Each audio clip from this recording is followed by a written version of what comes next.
जय हिंद बच्चों, आशा करता हूँ आप सभी बहुत अच्छे होंगे। थर्मोडायनेमिक्स के लेक्चर 2 में आप सभी का स्वागत है। I am Mandeep Singh. So let us start thermodynamics lecture number 2। पिछली बार लेक्चर में हमने delta G, delta A, Helmholtz function, Gibbs free energy, ये सब और उनका जो वेरिएशन है टेम्परेचर, प्रेशर, वॉल्यूम के साथ, वो सब देखा था। आज हम करेंगे क्राइटेरियन ऑफ फिजिबिलिटी, यानी कि प्रोसेस होगी या नहीं होगी, वो स्पॉन्टेनियस है या नहीं है, एंड इट्स थर्मोडायनेमिक इक्विलिब्रिया, ये सब हम देखने वाले हैं।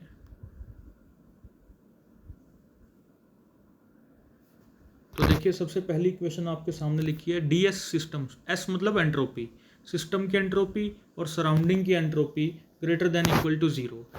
इसको हम दो भाग में तोड़ लेते हैं, दो पार्ट में, कि ग्रेटर देन 0 या इक्वल टू 0। पिछले लेक्चर में मैंने डिस्कस किया था आपके साथ कि रिवर्सिबल प्रोसेस वो होती है जो बैक भी जा सके, आगे भी जा सके, यानी कि इक्विलिब्रियम की बात कर रहे हैं। इरिवर्सिबल प्रोसेस यानी कि जो आगे जाएगी, यानी कि स्पॉन्टेनियस प्रोसेस, यानी कि अपने आप हो जाएगी। तो जब वो अपने आप हो जाएगी तो उसके लिए डेल्टा एस आपने पढ़ा होगा 11th-12th में कि वो पॉजिटिव होता है स्पॉन्टेनियस प्रोसेस के लिए। डेल्टा जी नेगेटिव होता है, डेल्टा एच नेगेटिव होता है, डेल्टा एस पॉजिटिव होता है। कुछ और केसेस बन जाते हैं इनके मिला करके। तो डेल्टा एस कैसा होना चाहिए? पॉजिटिव होना चाहिए, ग्रेटर देन 0 होना चाहिए, तभी प्रोसेस स्पॉन्टेनियस होती है। और अगर ये 0 के इक्विवेलेंट है, 0 के इक्वल है, तो कैसा होता है? इक्विलिब्रियम पे होता है, रिवर्सिबल प्रोसेस होता है। तो रिवर्सिबल प्रोसेस के लिए क्या मानेंगे हम? क्या होगा? D S surrounding is equal to, क्योंकि एस की वैल्यू मैंने आपको बताई थी क्यू रिवर्सिबल बाय टी होती है। पिछले लेक्चर में हमने कई बार डिस्कस किया था इसका, ठीक है। So this is D S surrounding is equal to minus Q reversible by T.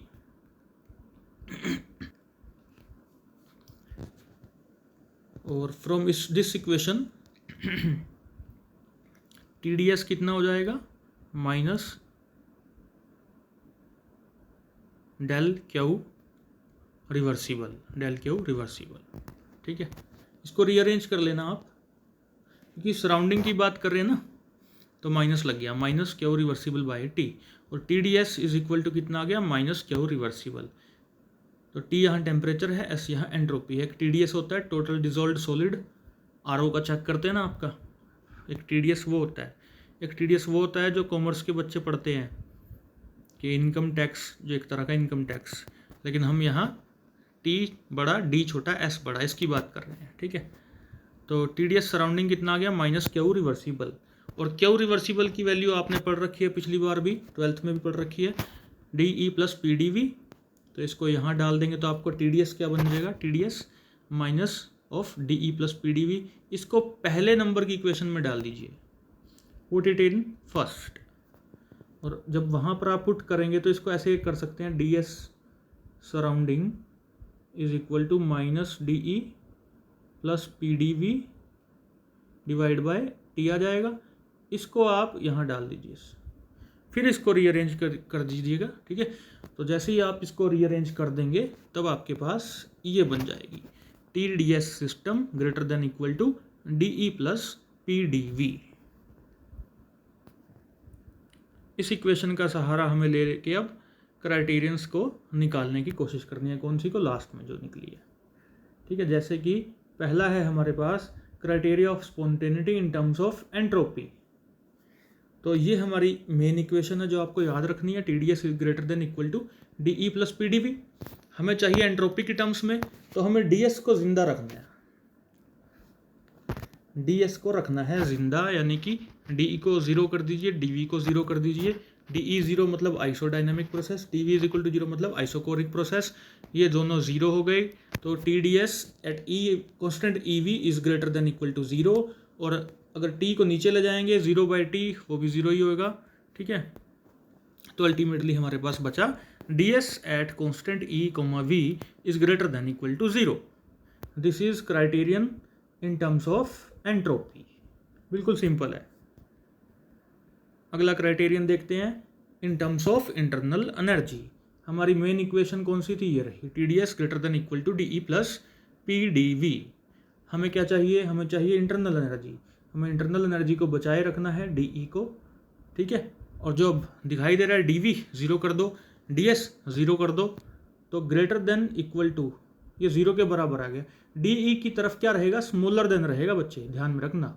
Eight constant S, V, S is entropy, V is volume, E is internal energy, ठीक है। अब इन टर्म्स ऑफ एंथैल्पी देखना चाह रहे हैं हम। H हमें पता है E प्लस PV होता है बच्चों, 11th 12th में आपने पढ़ रखा है, delta H is equal to delta E plus P delta V आप पढ़ते थे, ठीक है। तो H E प्लस PV होता है, डिफ्रेंशिएशन करेंगे तो E का DE हो जाएगा, H का DH हो जाएगा, कोई दिक्कत नहीं। PV का एक बार PDV एक बार VDP हो जाएगा, ठीक है। अब DE प्लस PDV किसके बराबर होता है, यहाँ से आप रीअरेंज कर लीजिए, इसको रखिए यहीं, VDP को ले जाइए उधर, तो DH माइनस VDP हो जाएगा। मेन इक्वेशन हमारी ये रही। इस DE प्लस PDV की जगह हम क्या डाल देंगे, ये डाल देंगे यहाँ। अब हमें चाहिए क्या, एंथैल्पी, हमें DH को बचाए रखना है, DP को ज़ीरो कर दीजिए, DS को ज़ीरो कर दीजिए, तो बचा क्या, zero greater than equal to DH at constant S, P। बिल्कुल सिंपल है, ठीक है। जो भी क्राइटेरिया है उसको बचाना है, बाकियों को ज़ीरो कर देना है। In terms of work function देख लेते हैं, criteria of spontaneity in terms of work function. Work function हमने पिछले लेक्चर में किया था, A is equal to E minus TS होता है बच्चे। आइए इसको डिफ्रेंशिएट कर लेते हैं, DA DE minus TDS minus SDT। TDS क्या होता है, यहाँ से TDS क्या निकल आएगा, अगर TDS को प्लस करना है तो TDS को उधर ले जाओ, DA को उधर ले आओ, तो DE minus SDT minus DA।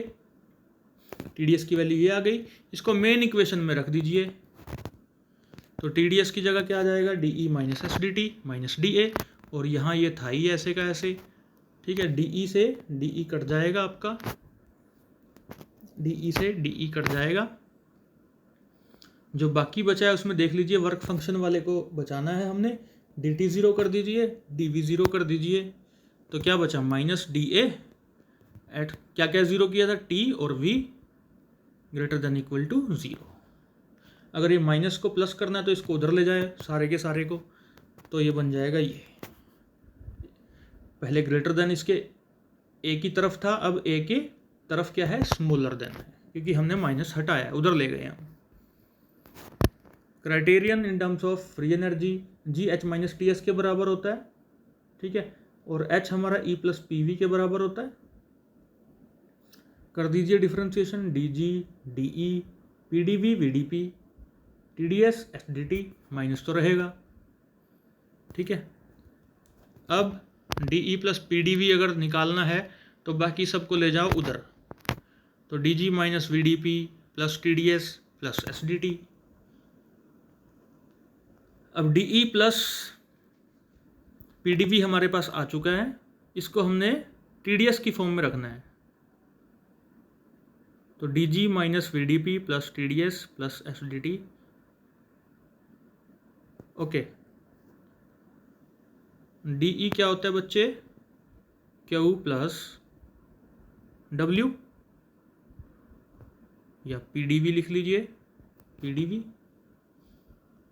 ठीक है। अगर PDV लिखेंगे तो माइनस आ जाएगा। अब DE उधर जाएगा तो P प्लस PDV किसके बराबर आएगा, ये Q के, और Q रिवर्सिबल किसके बराबर होता है, TDS के बराबर होता है, ठीक है।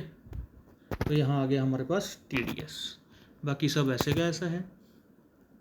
आप DT ज़ीरो करेंगे तो ये गया, DP ज़ीरो करेंगे तो VDP गया, ठीक है। TDS और TDS आपस में कट जाएंगे, तो बचा क्या, zero greater than equal to DG at constant temperature and pressure, ठीक है। ये बच गया हमारे पास, फ्री एनर्जी की टर्म्स में हो गया। इन टर्म्स ऑफ एंट्रोपी देख लीजिए, हमारी मेन इक्वेशन तो आपने याद कर ली होगी अब तक, TDS greater than equal to DE plus PDV, तो आप DE को ज़ीरो कर देंगे, DV को ज़ीरो कर देंगे, तो DS at constant EV is greater than equal to 0 आ जाएगा। ये रिवाइज कर सकते हैं आप। देखो, एंट्रोपी का EV पे 0, DE का SV पे less than equal to 0, H का less than equal to 0, A का less than equal to 0, G का लेस देन इक्वल टू 0, लेकिन एंट्रोपी का ग्रेटर देन इक्वल टू 0। सबसे ज़्यादा सिग्निफिकेंट क्राइटेरिया आपसे पूछ लिया जाए कौन सा होता है, तो delta G at constant temperature pressure less than equal to 0 ये होता है। क्योंकि देखिए अभी जो रूम टेम्परेचर है, मान लो मैं इस वक्त 30 डिग्री रूम टेम्परेचर पे हूँ, तो उसमें कोई ज़्यादा वेरिएशन होगा नहीं, जो प्रेशर है वो भी वैसे का वैसा सेट रहेगा। तो यानी कि कोई भी रिएक्शन करना है तो किया जा सकता है ना। तो टेम्परेचर प्रेशर में कोई वेरिएशन ज़्यादा होगी नहीं। तो मोस्ट सिग्निफिकेंट क्राइटेरिया कौन सा हुआ, ये लास्ट वाला हुआ, अगर आपसे पूछ लिया जाए। लिमिटेशंस क्या होंगी कि यहाँ से हमें कितना रिएक्शन होगा नहीं पता चल रहा, रेट क्या होगा रिएक्शन का कभी पता चला, अभी तक नहीं पता चल रहा, मैकेनिज्म की कोई बात हुई नहीं हुई, तीनों चीज़ें हमें नहीं पता चल रही। एप्लीकेशंस की बात कर लें अगर, तो फ्री एनर्जी क्राइटेरिया का एप्लीकेशन है over the others, over the entropy.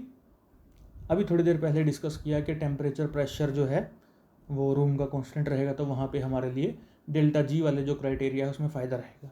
आइए पढ़ लेते हैं।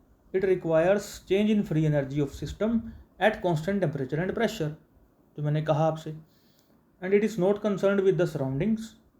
बट क्राइटेरिया ऑफ एंट्रोपी की बात करें, it requires knowledge of total entropy change, यानी कि सिस्टम की भी एंट्रोपी देखनी पड़ेगी, सराउंडिंग की भी देखनी पड़ेगी, and it must increase for the spontaneous process. Thank you very much.